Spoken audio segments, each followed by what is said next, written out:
I welcome Rajiv, who will be guiding us through this session.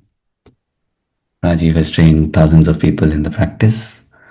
Thanks for sharing that lovely quote. And it's one of the things that I felt strongly about when I discovered what my own journey in meditation. Right, that I felt quite betrayed by the system of education, which gave me absolutely zero training in what actually holds my greatest happiness or my greatest suffering, the mind. Right, and so today I'll just share a quick structure of what we're going to do. First of all, I'd like to welcome everybody making time out of your very busy schedules, endless to-do lists to come here, and I'd also like to congratulate you on prioritizing your well-being. It's something that often percolates to the bottom of our to-do list, and I'm really happy you've made the time to come here today, right? And how we'll do the session today is so I'm not going to be talking about what meditation is about and why is it an integral part so much, but rather focus on exploring a small area of how the mind works. The title here is, for the session is Befriending Our Mind, how to make our biggest asset cooperate with us instead of working against us, right? So we'll talk a little bit about some of the few key concepts around it. And what we'd also like to do is to leave you with some skills or some techniques that you can start applying immediately, right? So, one major idea about attention and how it governs our overall experience of life, one technique about how to reclaim your attention no matter what is happening, what kind of chaos is surrounding you. We'll talk about two of the great mental skills that the Buddha taught, mindfulness and right effort. At least the first one is something that you would have likely heard uh,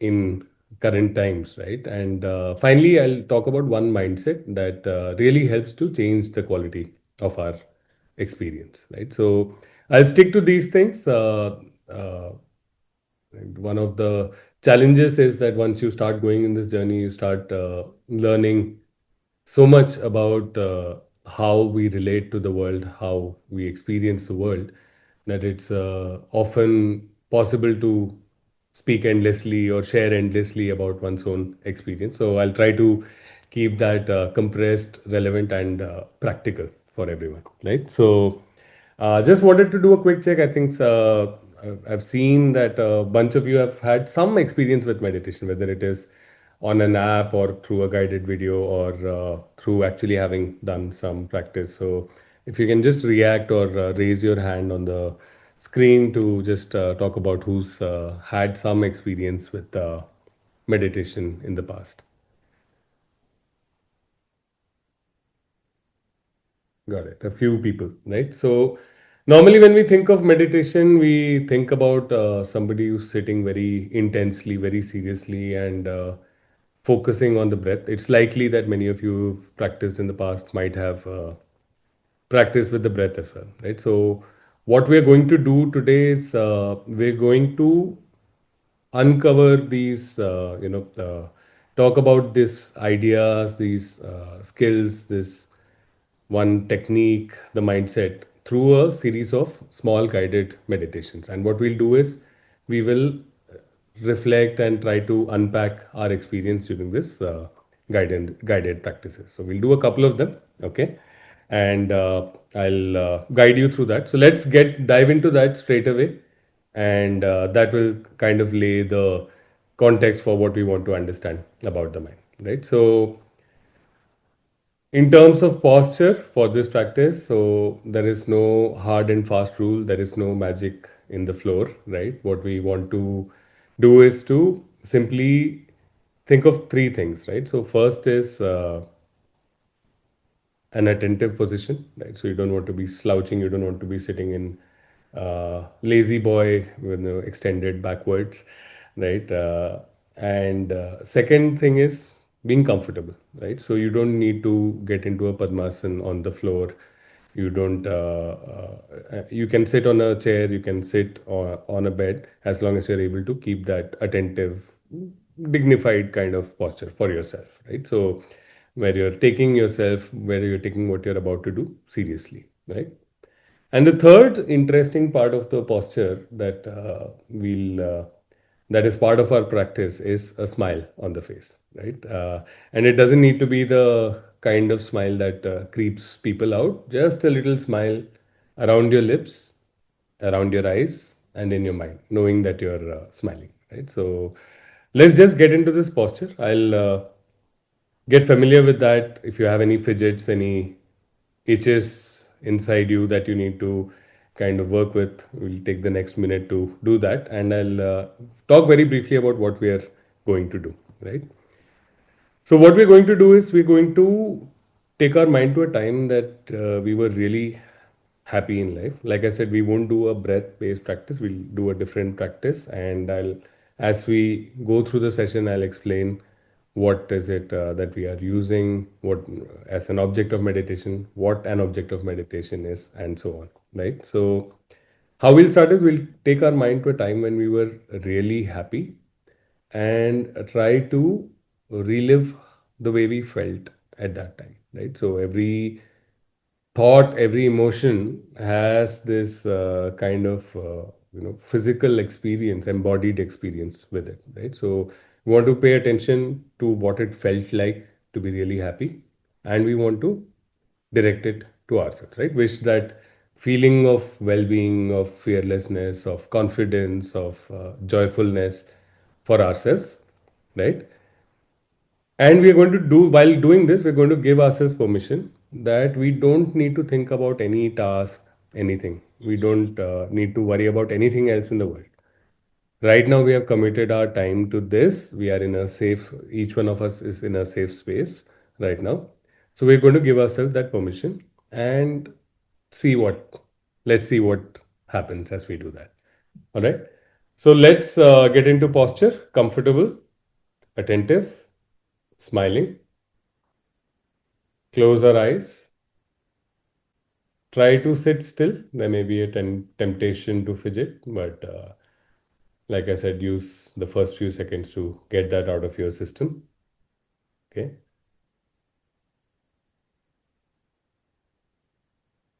So while we are not doing a breath practice, it's very useful to use the breath to just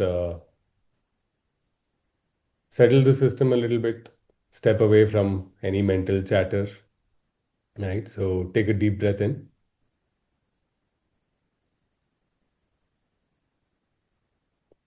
and exhale slowly.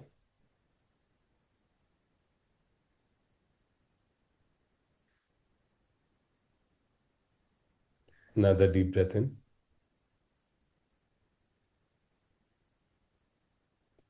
Exhale slowly.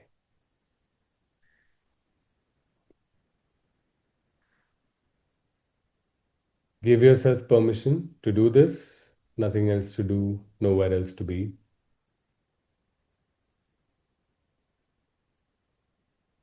And take your mind to a time that you were really, really happy. No complaints, no friction with the world. For many of us, it is time spent with loved ones, children, pets, family, friends. Or it may be time spent by ourselves in a place we love, doing something we really care for.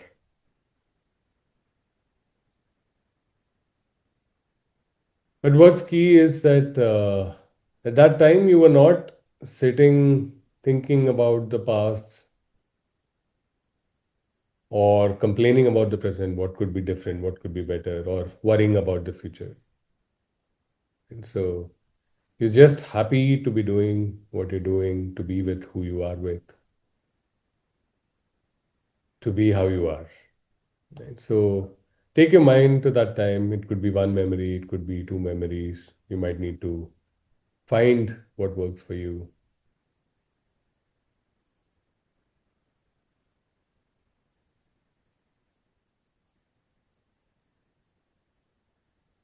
For me, a memory of my first pup begging to snuggle in the winter is something that would always bring that happy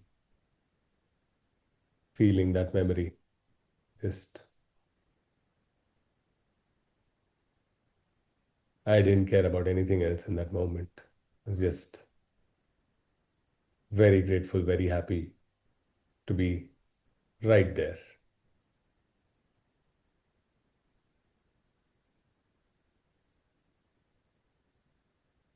As you take your mind to that happy memory, happy thought, start to notice what it feels like. Try to remember really what it felt like to be that happy. And you'll feel this warm, expansive feeling, maybe in your chest or neck or head,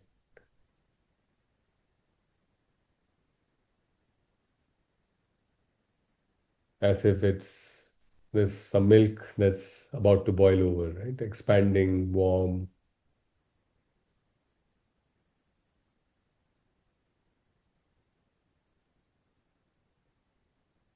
rich.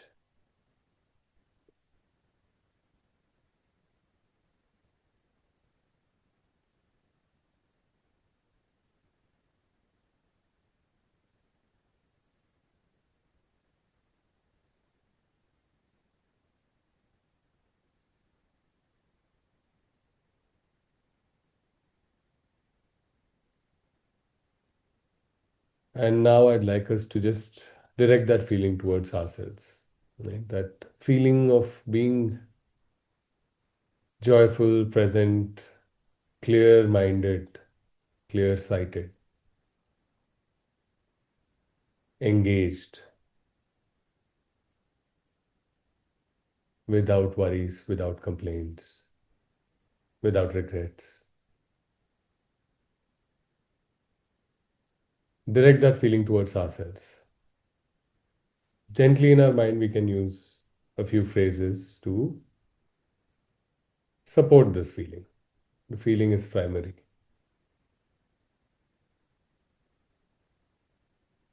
May I be happy.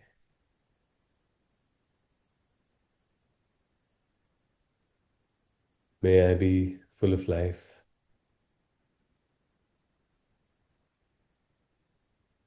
May I be fearless.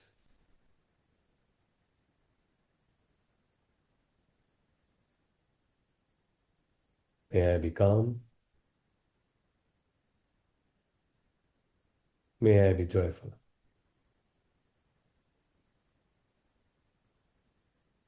Use the phrases that resonate with you and don't chant it like a mantra, just allowing ourselves to have that intention, direct that wish of well being to ourselves.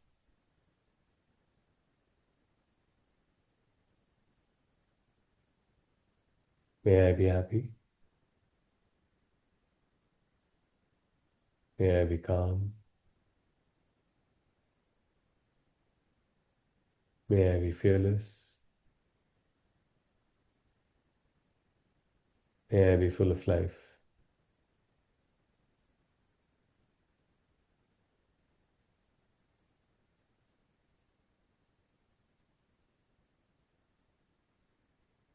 And stay with this feeling directed towards yourself. A wish for one's own happiness and clear mindedness.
Now, as I count to three, gently open your eyes with a smile.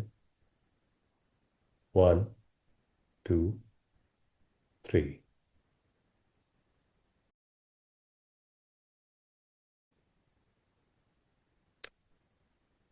So, with a quick show of hands, how many of you had your mind wander to something unrelated to that happy feeling or wishing yourselves well? Some task that needs to be done, something that happened yesterday, some sound in the background. All right, lovely. So, at least a few of us, right? So, the first thing to reflect on is we took possibly, arguably, a very simple and self-serving task. Like remember a happy time in our own lives and wish it for ourselves, right? So nobody else, no altruism, nothing required. Like very something that should be easy to revisit, something that is should be easy to direct to ourselves, right? Yet our mind goes to something and possibly not something earth shattering. It can go to something very mundane, very irrelevant, right? So the first thing, for even for those of you whose mind did not wander, give it enough time and it will, right? So the first thing to understand is, so this is a fundamental part of how our mind works, right? It's a feature, not a bug, but this feature can really make a huge difference to how we experience life, right? So what the first thing we saw is that attention, right? So even when we keep it on something that should be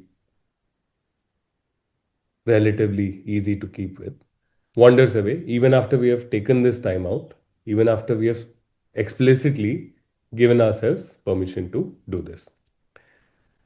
So why does attention move around so much? And the reason for that is simply that there are threats and opportunities in the world we live in. If we look at it from a evolutionary perspective, you need to watch out for predators, you need to watch out for natural dangers, a rock falling down the hill, not step into a pit, not get caught in a thunderstorm, whatever, right? So there are threats that as embodied creatures in a physical world that we need to actually look at, right?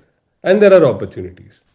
So again, from an evolutionary perspective, basic opportunities like food, a mate, shelter, protection, right? So our attention or our mind or our being is constantly scanning the environment for threats and opportunities, right? So that is the reason why attention wanders. But the problem is sometimes this can go into overdrive. So think of attention like a spotlight. So we started by shining this spotlight on that happy memory feeling and bringing up the feeling and directing it to ourselves. So we had our attention here, right? And our attention went here, there, another place. Maybe in some time we came back, right? So attention goes all over the place without our intending it to, right? So that's one of the things that we need to acknowledge very deeply, right? And part of it is that what we consider our conscious thinking decision making mind can't really be trusted with our survival, right? So if we were to be put in charge of making sure we are breathing and our heart is beating without going out of whack, for I think we would not last for 5 minutes or maybe a little longer than that, right? So if we were put in charge, because our mind would go to something or the other, right? So our attention is not controlled by our decision making, conscious thinking mind. There are a lot of systems, mechanisms within us which take our attention here and there. Now, the second thing that happens is our attention, when we talk about it like being a spotlight, right? So if you think of a theater stage, for instance, right?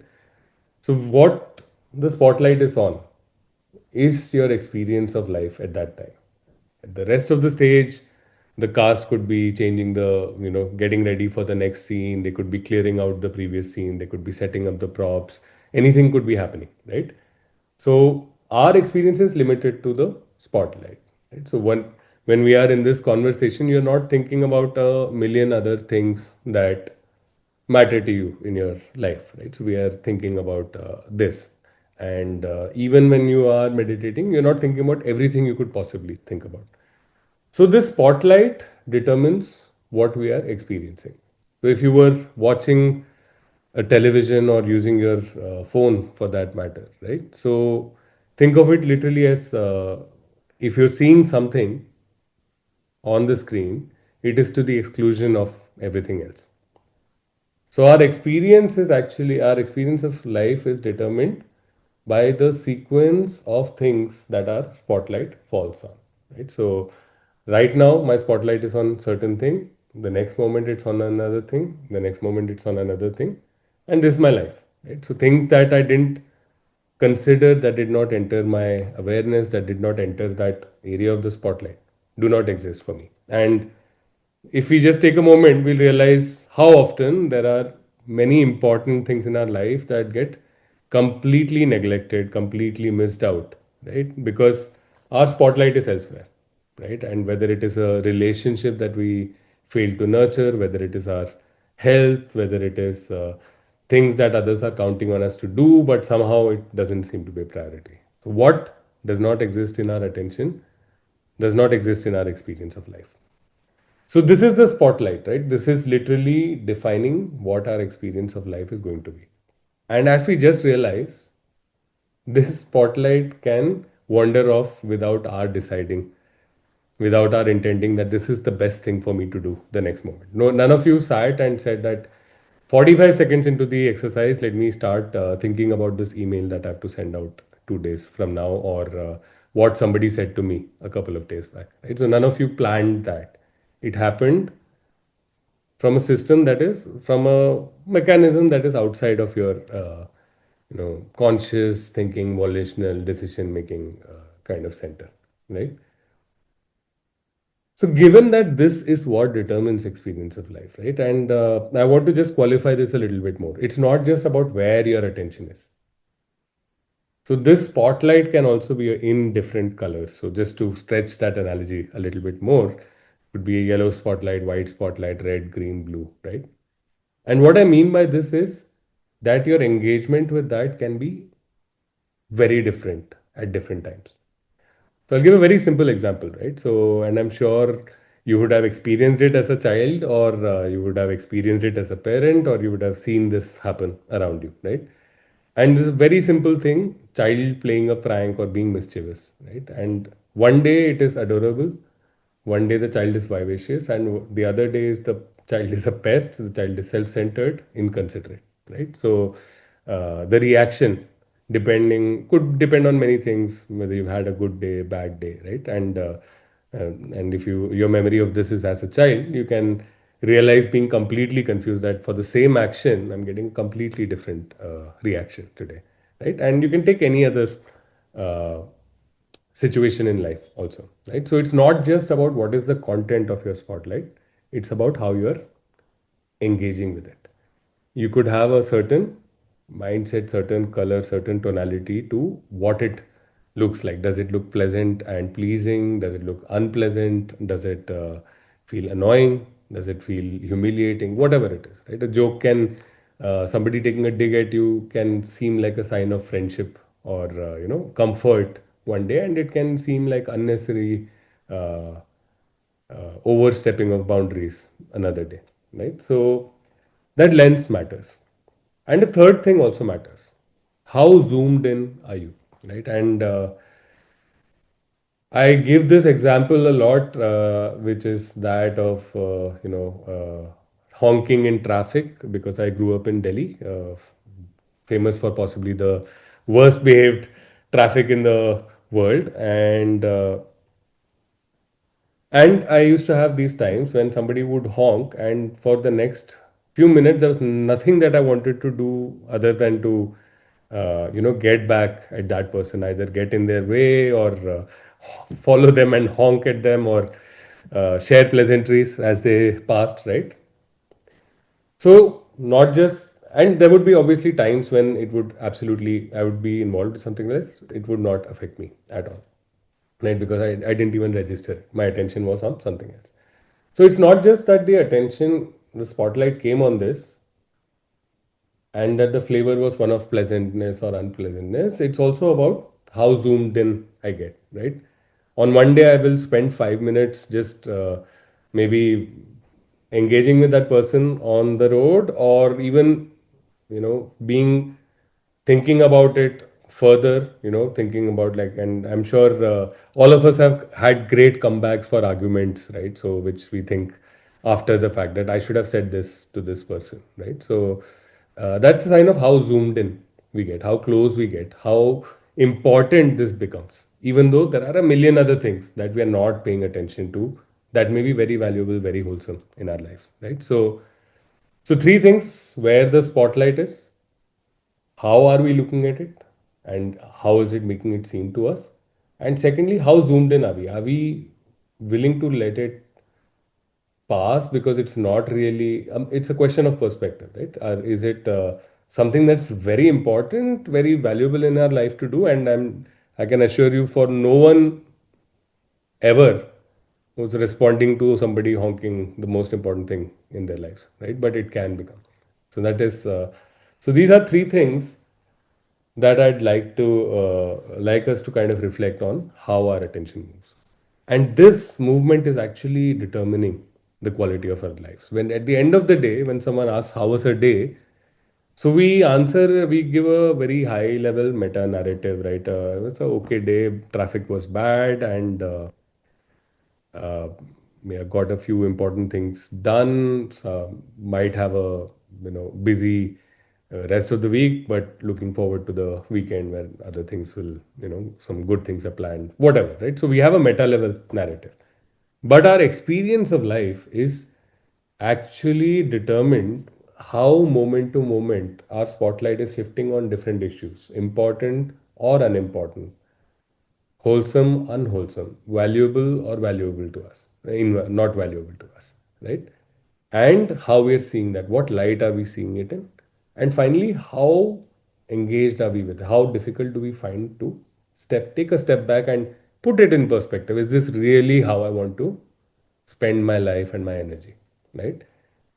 And that actually determines our experience of life. And a lot of fatigue that people feel, a lot of lack of vitality, is not because of that narrative, something being wrong in that narrative, that I went to work or I went to do this task and I had a busy day, traffic was bad. It's not because of those things. It is because of how our attention traveled through the day.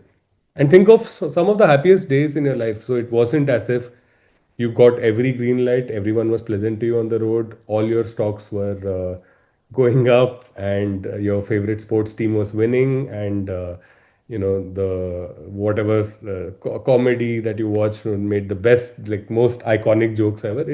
It's not like that. It's just that the way our attention travels that day, what things it settled on, what was the light that was shining on it, and how much were you engaged with it. That was very different on that day. And this is what befriending our mind is about. We've already seen very simple evidence, and every time, and I guarantee this will happen every time you do it, your mind, your attention, the spotlight, and how it is engaging, you are not deciding this, right? Think of a time when you were frustrated, angry. You didn't decide that for these 17 minutes, let me feel really miserable and curse myself and that one person who started this whole thing, right? And this is possibly the best thing, and let me clear my calendar for this, right? So we don't decide that. It is understanding that our attention moving is nothing to do, is saying as much that I decided that my heart should beat at this rate and this constantly and within this range for the rest of the day, or this is the amount of oxygen that I'll be taking in, right? So it is as uh, incorrect as assuming that we are deciding that. The reason we feel this is because of this, post facto meta narrative that is always going, that's always creating the story. This is what I did, right? And not whether, and we ascribe reasons, right? So my mind was not cooperating with me and spent 17 minutes feeling miserable. Instead, we say this person said this and made, completely messed up my afternoon, right? So we create that nice narrative that keeps us thinking that our attention, our thinking, our perspective, our relation with the world is actually something we are deciding, right? So let's start with something that can help us reclaim our attention, change and see what light is shining on it. Is it possible to, uh, you know, not be not make so much of something that is not really so important, and see how zoomed in are we and that we find it difficult to move to something that is useful, right? And this is the point that I'm going to introduce what two of the three mental skills the Buddha talked about. I'll talk about the third one also later, right? But this one we're going to take for a drive or in the next guided practice that we're going to do, right? So the first skill or the first faculty capability that the Buddha talks about is what we know now as mindfulness. Mindfulness is a translation. The original word is sati in Pali, which translates to smriti in Sanskrit or Hindi. And sati or smriti literally means remembering, right? So I'll give us a definition that we'll work with. So, but let's talk a little bit more about this, right? So, we started our practice by putting our attention on that happy feeling, wishing it to ourselves, and it wandered away, right? But it's not the case that in life that we are not like a untethered astronaut in space, right? So we don't always just move from one thing to another and then we never visit that again, never remember that again. So we're not like goldfishes, right? In terms of our memory and our ability to remember that, right? So all of us have mindfulness. At some point, we would remember that, hey, I was actually doing something else, and out of the blue, I've started thinking about something else, right? So mindfulness is about remembering that, and I'll give a very clear definition. There are a lot of definitions around, but I'll give a working definition that you can use to for your meditation practice or in regular life. Remembering, right? So remembering what? Remembering to observe how attention moves from one thing to another. I'll repeat that and don't worry about remembering all these things. We'll share some of these after the session as well, right? Share the cliff notes of this with you, right? So, remembering to observe how attention moves from one thing to another. Mindfulness, right? All of us have that in some measure. None of us have been trained in how to actually make this skill better, right? And think of it as if, just remembering if your TV switches sometime without your knowing, or maybe somebody else switched it, right, to something that you don't really want to be watching, right? And the equivalent would be maybe sitting and judging yourself or somebody else, right? And you see that this is not really helping right now, not giving me any answers, not leading me to any growth. So remembering that that this has happened, I've actually just moved on to a different channel. And the second skill, which is the ability to come back to something that is useful. So this the Buddha called Samma Vayamo, Samyak Vyayam, appropriate, suitable, useful effort or application. So Samma or Samyak talks about suitable, appropriate, useful, wholesome. Many people simply translate it as right. It's not so much about right and wrong, it's more about what is apt for the situation. And effort, right? So, application, we need to do something here, which is to gently bring our attention back to something that is useful.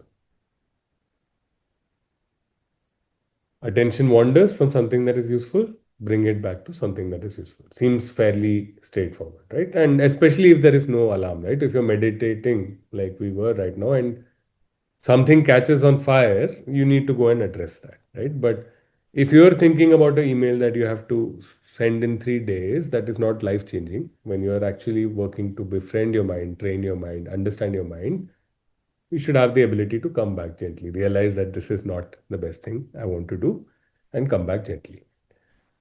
So we'll get to right effort in a moment. I also want to define a couple of other things related to meditation, right? So since it seems at least logical, at least I hope I have been able to convey that to some extent, that attention determines our experience of life, right?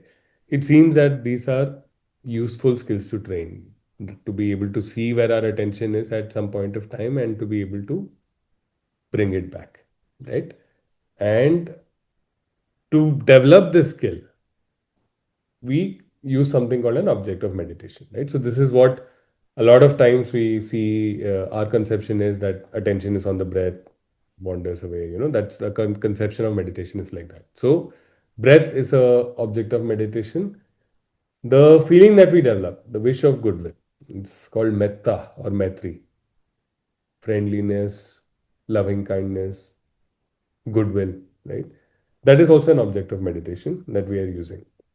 Uh, will be a little beyond the scope to talk about why this is very, very powerful object of meditation. But let me just summarize it by saying one, it is very effective for progressing in your practice, and it is very effective in changing that, the color of your spotlight and the zoom level of your spotlight. It's very effective with that, right? So that feeling of goodwill, and you can wish that not just for yourself, but for other people. Today, as an introductory part, we'll just wish it for ourselves, but you could be wishing it for friends, family, anybody you're interacting with, colleagues, service providers, could be wishing it to difficult people in your life, could be wishing it to all living beings, right? So that is all part of a progression of the practice, but we can start by wishing it for ourselves, right? So we have an object of meditation. Every time our mind wanders, what we need to do is, so we can't actively practice mindfulness, we can actually do it more passively by making a note of where the attention is and gently bringing it back. So every time we do this, right? So every time, for example, somebody misplaces something in your home, and you pick it and put it back, over time it doesn't become a big effort. It's like very naturally you have a sense of where things are misplaced, and very with minimum effort you end up putting it in the right place, right? So it's just our mind becomes very good at identifying that and correcting that situation, right? So we work on the right effort. That is where we need to put the effort, right? So a lot of people also conceive of meditation as having to concentrate, keep your mind forcefully on something, or clear your mind, empty your mind. No, the only effort to be done is when your attention wanders away somewhere, gently bring it back. That's it. So it is more about bouncing back rather than preventing anything bad happening. And that's true for life also, right? So we cannot control, and this is often what we are trying to do. We cannot control that anything unpleasant doesn't happen in our life. But what we can train for is being able to bounce back from that, have the right perspective, pay attention to the right things, and have the you know ability to think clearly about it and act on it. So there is a very specific way to do this that our teacher Bhante Vimalaramsi created a very specific technique that allows us to really develop both mindfulness and familiarity with the right effort, bring our attention back, and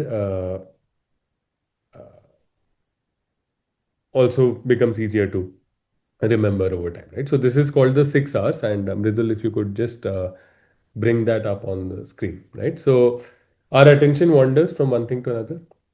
First thing we do is recognize, right? So often what happens is people who are beginner meditators who have not received these kind of clear instruction as we've had the privilege of will just think that I've done something wrong and force the mind back, right? That think I'm bad at meditation or I have failed at keeping my attention. No,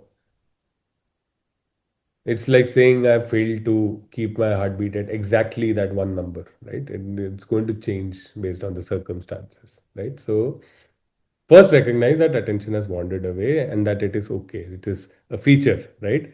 We want to prevent it from becoming a bug by being more aware of it.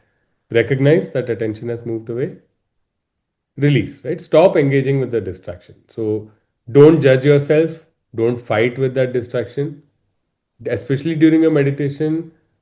Don't say, I've not thought about this for a long time and I'm not doing anything else right now. Let me do this, right? Because then you're training your mind that it's okay to forget something valuable and just move on to the next thing that grabs your attention, right?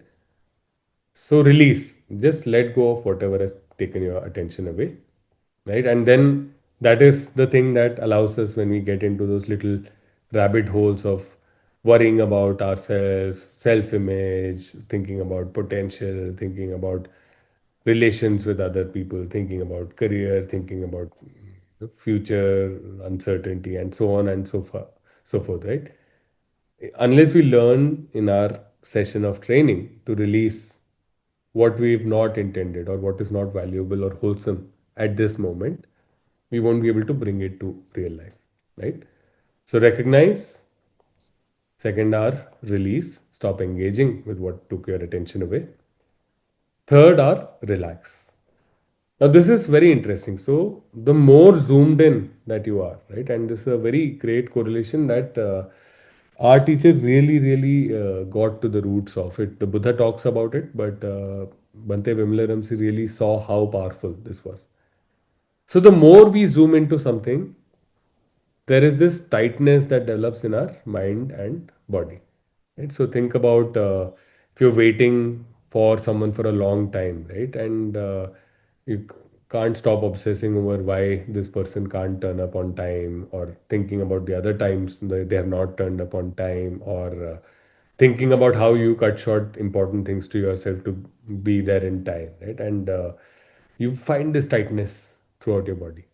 Very simple example, if you have to go to the washroom and you can't for the longest time, right? And you're just zoomed into that discomfort, that desperation, you'll find that tightness, which just releases in a very physically tangible way once you're actually able to relieve yourself, right?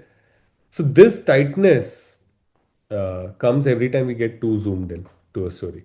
So we relax, let go of any tension and tightness in our mind and body. So as we start the next guided, we will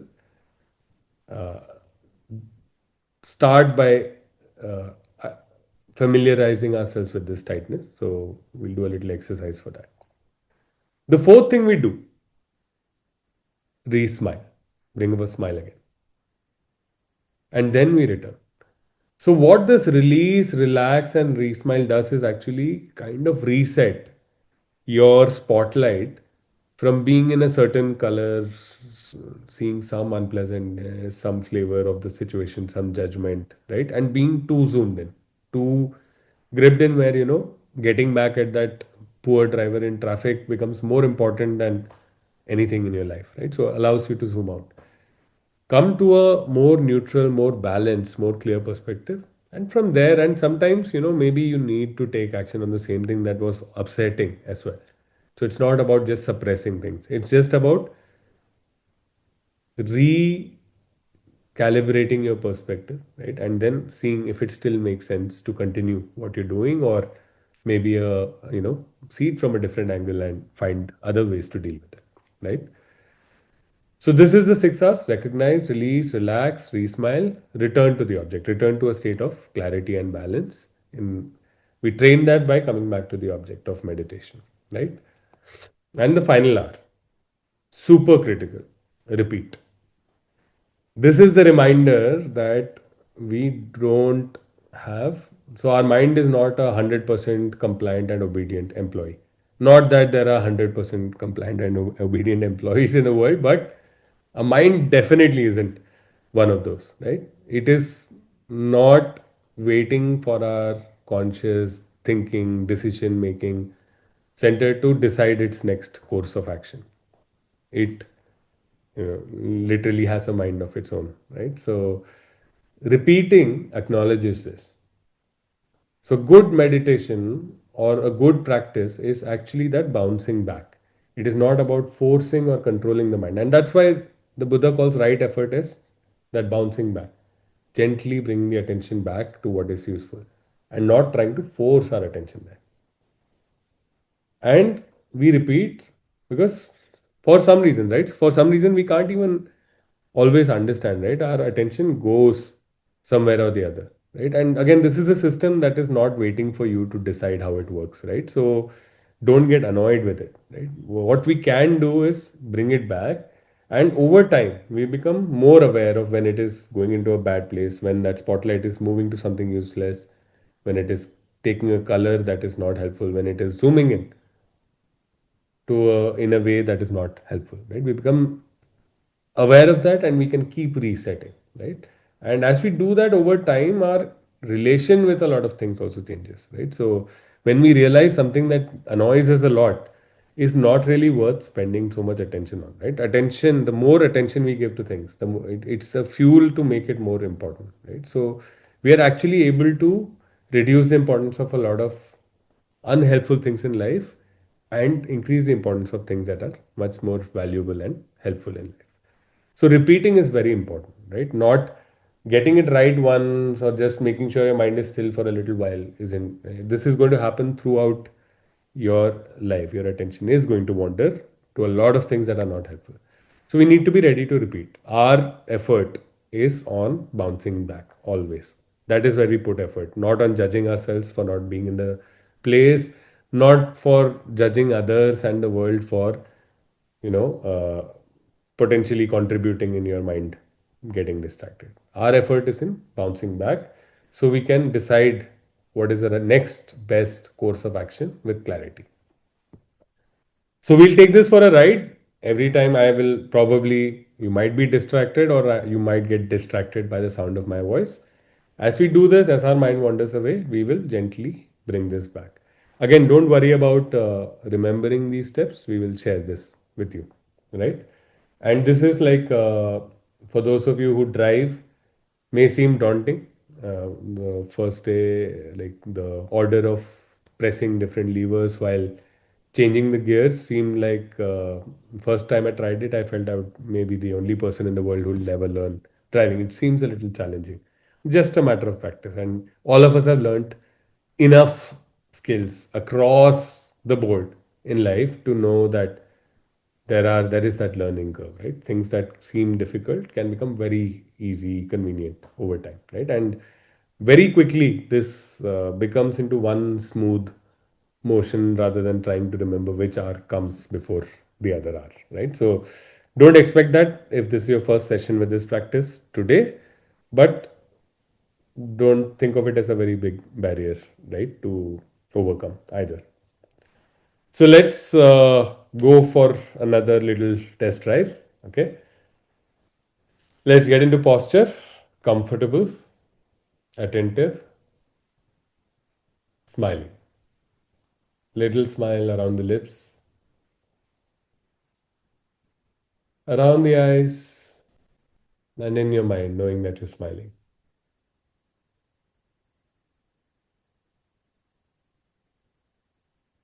Give yourself permission to do this. While your mind may not cooperate, at least let it know. Over time, it will understand this and cooperate on its own. Give yourself permission to do this. And remember, thoughts that come up in your mind, any distractions, are like uninvited guests. We don't need to fight with them. We don't need to judge them. We don't need to drop what is important and just engage with them, right? Politely thank them for coming, let them go, and come back to what is important. And we do that using the 6 R's. Okay, so give ourselves permission to do that and give ourselves permission not to judge ourselves if our mind wanders away. To use that as learning opportunities rather than failures. I talked about the tightness, so let's familiarize ourselves with this. Tighten your entire body as if you're lifting a very heavy load from your toes, legs, midsection, shoulders, neck, head, arms, everything under a huge load, barely able to keep it up. And now, just all of a sudden, that load is lifted off. Feel your body, your mind relaxing, even around your head, neck, shoulders. This sensation of relaxing.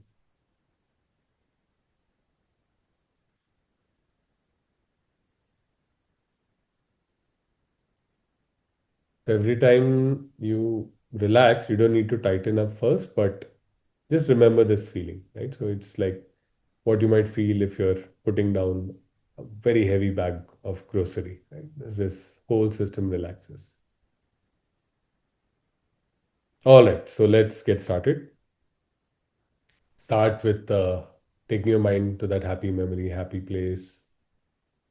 You know which your memories are. It's okay if you pick another one. Remember what it feels like to be happy, fearless, clear, undistracted, present, engaged,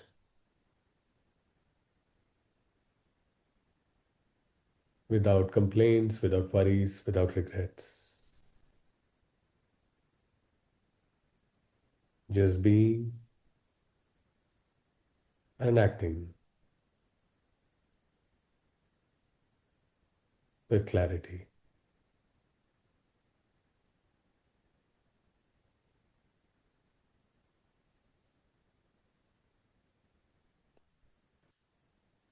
Develop that feeling and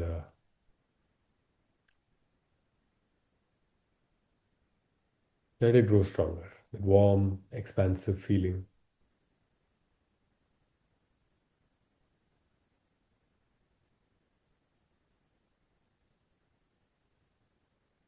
and direct it to yourself.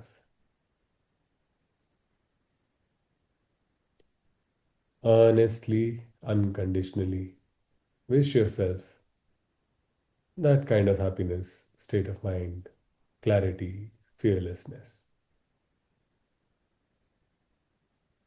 May I be happy.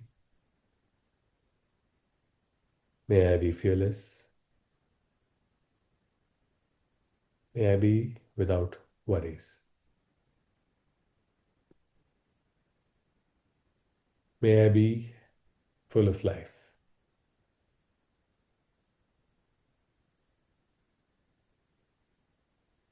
May I be unshakable.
Soon you may find that your mind has gone to something else.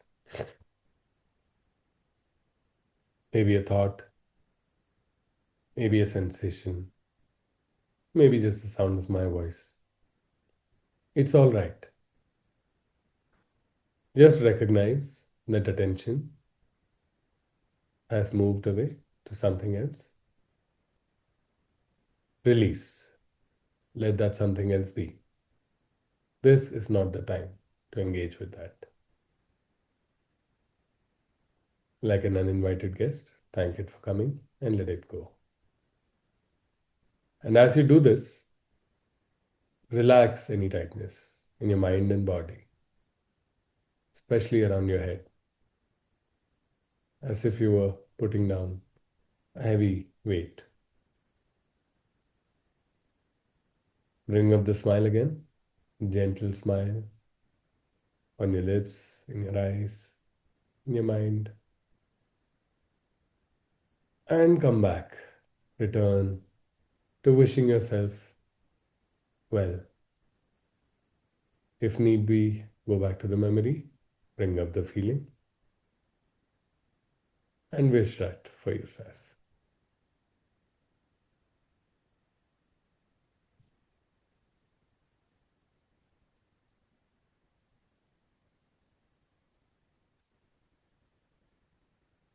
May I be happy.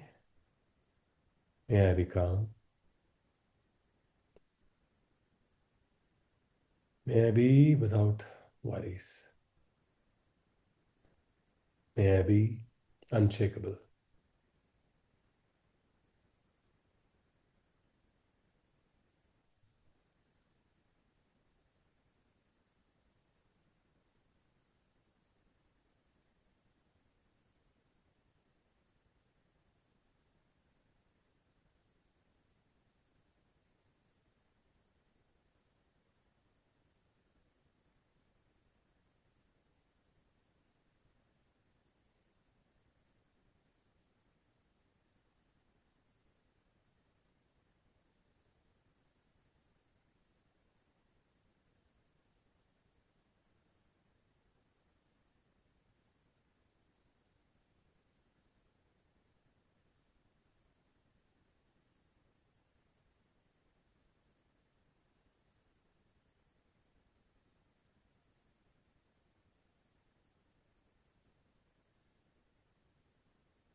And again, your mind may wonder, and it's all right. Right effort is in bouncing back skillfully.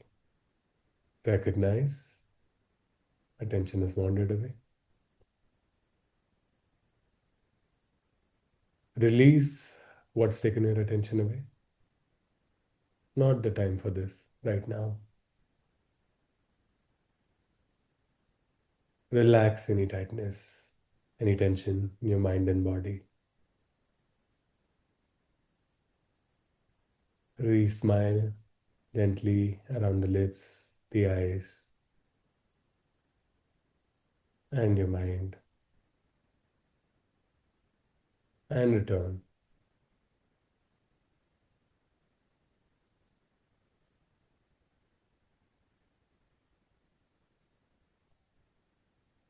May I be happy.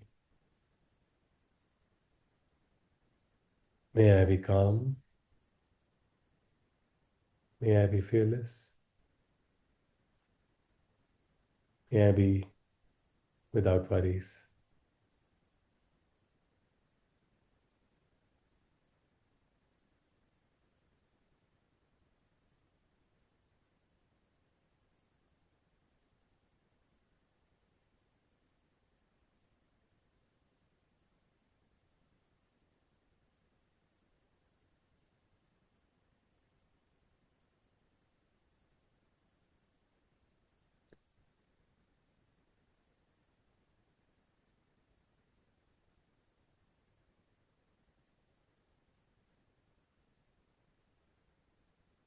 Now, as I count to three, gently open your eyes with a smile. 1, 2, 3.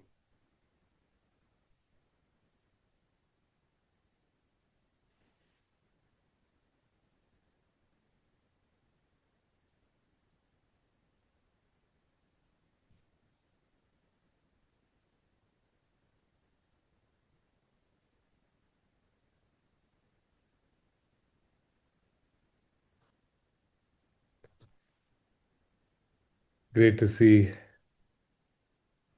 a few more smiling faces. And just give everyone a minute to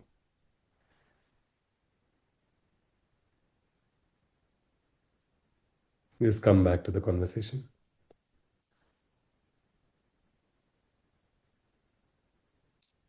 At the beginning of the session, I talked about one key idea.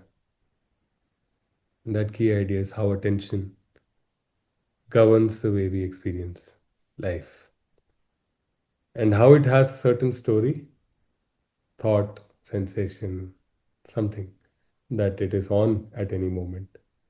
And it has a certain disposition, mindset, outlook towards that. You can call it a color. And there is a certain level at which we get zoomed in, which makes it difficult for our spotlight of attention to move elsewhere.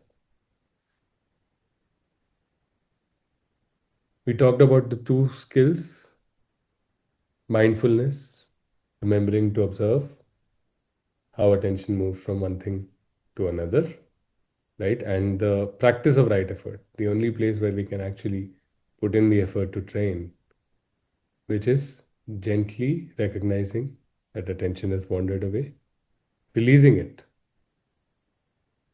relaxing, smiling, and coming back, right, to the object of meditation. And this process is very important because a lot of us are used to being focused, getting complex tasks done, right? But we normally do it through a force of will, right? Through extra efforting, right? And often we can find at the end of it, either we don't have the energy to attend to other things in our lives, or we find that that act of intense focus actually leaves us drained, fatigued, and unable to settle ourselves, right? After that, it can be often very draining, right? Which is why most of us look for a, keep looking for a break. I'm drained, I need a break, I need to, not this, right? And what this allows is actually allows us to come back very gently. So when we force our attention back, yanking it, we are telling ourselves that we failed, right? That we did a bad job. We are annoyed that there are other things in the world that are taking our attention away. We blame others, we blame circumstances, right? And we bring a remnant of whatever brought our attention there. We bring it there, right? So we keep using force, more and more force, like, pressing down on a spring or a beach ball in water. We keep pushing it down, knowing fully well, or not knowing actually, but moving towards the inevitability of it, coming back with even more force. Which brings me to the third mental faculty or capability, which is Amma Samadhi or collectedness, right? So, in our active life, we can think of it as flow, right? As we start bringing our attention back gently again and again, our mind learns to cooperate. It says, hey, I know the mind, just giving a kind of internal dialogue of the mind. It doesn't work this way. So the mind says, okay, I've been thinking that other thing is important and I've been putting my spotlight there again and again, but yeah, clearly it is not that important. We are able to kind of let it go very gently, not just violently, where we uh, just give me a moment.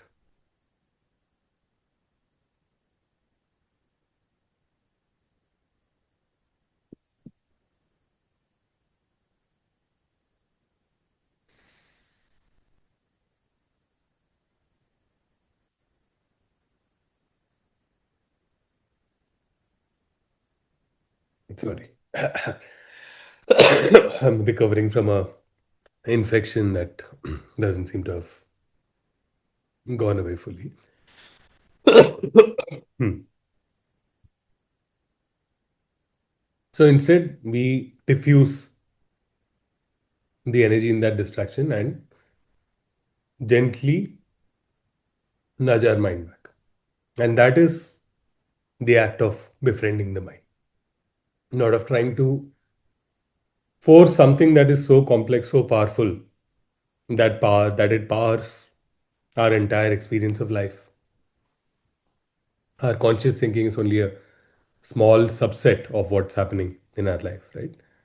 Not to think that we can control it, but to actually befriend it, to gently nudge it back again and again so it cooperates better with us.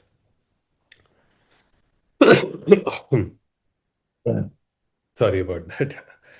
Anyway, so this training, like anything we do today that we're capable of today, it's built upon years and years of education, training, practice, right? So there is a path to be able to get better at it, right? So especially if you don't find yourself being able to immediately grasp this the technique, or find that your attention is going all over the place, so don't be worried, right? So in effect, especially if you've never worked with the mind with meditation, essentially you're uninstructed in this field, right? So if you were to learn a new language today and you were to judge yourself 2 days from now for not learning and not speaking fluently, that would be the same kind of injustice you do.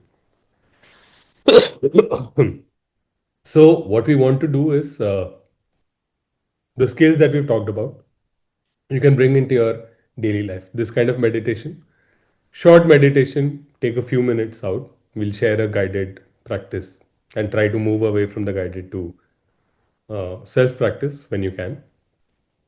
You can start doing this practice just to train those muscles.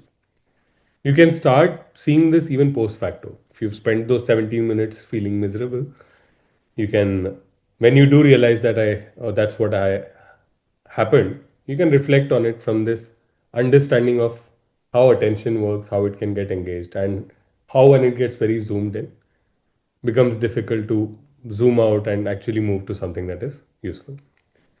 And the third thing that you can do is you can use the 6 hours anytime in regular life, right? So take anything as an object of meditation, whether it is a task that you're doing, whether it is a conversation that you're having, giving attention, something possibly the rarest commodity, attention given in conversation today, right?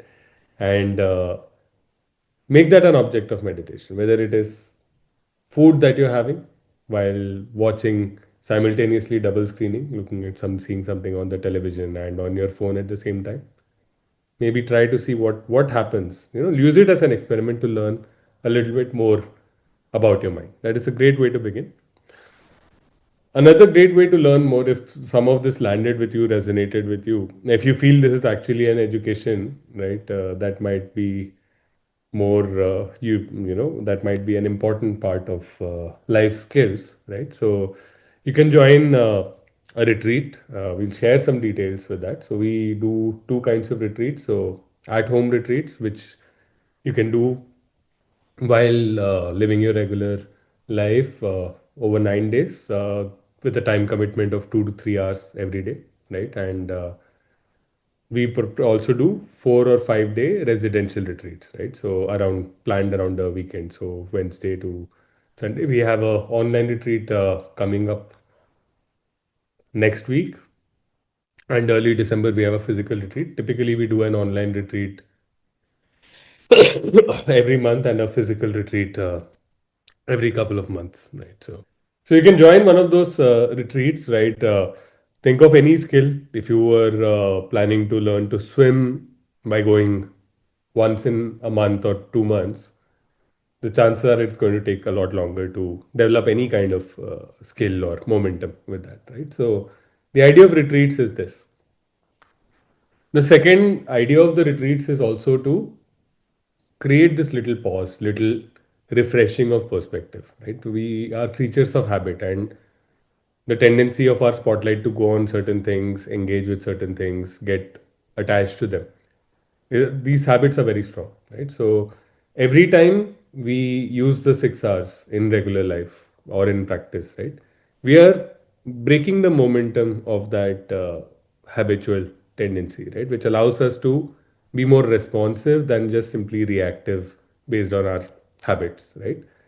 And retreats are slightly longer pauses that we take to allow ourselves to kind of step away from our habitual tendencies. So those we'll share some of the information with that, and would be our pleasure and privilege to be able to support you on those retreats. So that's a very good way to get started. But even if that's something you're not ready for yet, using these practices in different moments of regular life, whether it is along with an activity, whether it is in a situation, whether it is when you're sitting alone with your thoughts, being able to break that momentum of habitual tendencies that mean that a lot of your life energy, a lot of your time is spent engaging, thinking about, worrying about something that is not useful or something that is important, but thinking about it in a way that doesn't allow you to come to any solution, any learning, any growth, right? Being able to refresh your perspective, look at it from a different lens, change the color of the spotlight, right? Can really, really help. And that is where metta or maitri, that feeling of goodwill, makes a huge difference. We talked earlier about how attention is scanning the environment for threats and opportunities. The fact is, most of our lives are quite safe and stable. If we really stop to think about it, they are quite safe and stable, right? But there is a tendency of our mind to over magnify threats and over magnifying opportunities. Think about some opportunity and create this false condition that I can only be happy if this happens, or see a threat and obsess over it that I can only be happy if this changes, and look at it from a very habitual perspective.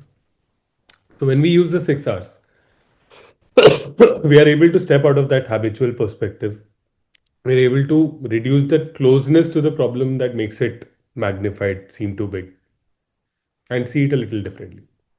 So, those are some of my thoughts as I struggle with my throat completely breaking down right now. And what we can do is we can just take a pause right now for some Q&A. Anything that stuck with you, anything that doesn't make sense, anything you'd like to share. And Mridul sending out an SOS to help in if my throat continues to be this bad, right? So, yeah, we'll take a pause here and anything at all. All questions are important, especially if you're new to meditation. There's no such thing as a, even if you aren't, but definitely if you're new, think of yourself as somebody who's entering a new uh, area of instruction and understanding, right? So please feel free to ask your questions. What would be different milestones that a beginner can look at? I am a beginner here in meditation, but what would be different milestones of how to progress, measure progress, and just look at it that you're going on the Right, great question, right? So uh,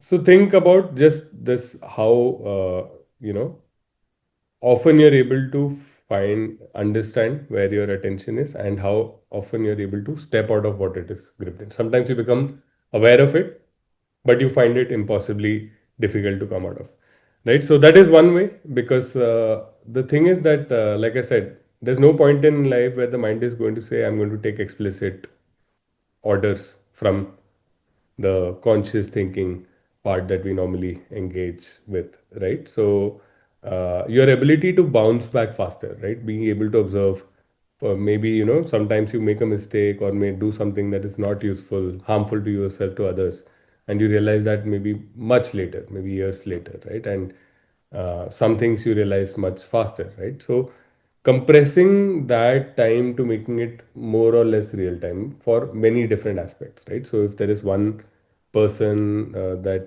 affects you, you find that you're catching that, how your mind is engaging with it sooner and able to reset faster. If there is one activity that affects your mind in a certain way, right? So being able to do that is a high level kind of way of looking at it.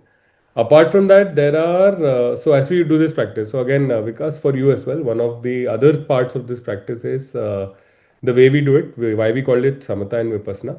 Samatha refers to a tranquil, balanced, clear mind, and vipassana refers to insight, right? Over time, these have been separated into two different kind of practices, whereas they are actually outcomes of working with our mind, right? So our teacher especially focused on doing these two together, right? And samatha and vipassana. So think about it, trying to read a book, right? So which is the insight, and think about a well-lit room versus not for at all worrying or organizing a good environment to be reading, right? So when we do both of those, the progress is faster, right? And one of the other markers of progress is a set of altered states that one can reach, where the mind becomes very collected. I talked about collectedness, right? So the mind can become very collected, and it can stay with the object without any forcefulness, without any effort for tens of minutes, right? And so that is another way of looking at progress. And finally, the way of looking at progress is something that we use a lot, is to see how your day to day compares to the happiest day of your life, right? And how close are you? If your happiest day was, or 10 by 10, when nothing could bother you, right? So uh, and how do you feel versus that, right? So those are some of the uh, you know eventually your experience of life is what this is going to help you. Befriending your mind will help you, right? So the experience of life, I think, is the most important thing. But otherwise, your ability to sit for longer, so milestones, I mean, like uh, people, even in a single retreat, they can go up to like 2 hours of being able to sit very still with this kind of feeling, right? But that is not the only metric, right? The ability to process things, the ability to get unstuck from your spotlight being stuck in a certain color with a certain issue at a certain zoom level, right? That ability to get unstuck looks very different for different people. So for a lot of people, the progress will look like being able to forgive things that have really affected their happiness, whether incidents in the past or relationships with people, being able to completely transcend that, right? That progress will look like that, right? So in general, it is about your mind becoming more cooperative, the awareness of what the mind is doing, the ability to get it out of pits, right? So that represents progress, right? So it's not like, unlike a lot of physical activities where you can say, okay, if you can do this, if you can throw this far or if you can run this fast, then you've hit a milestone. The milestones are not that clear in the area of the mind. Thank you all. Wish everyone a wonderful day, more mindfulness, more right effort, and more metta to everyone, right?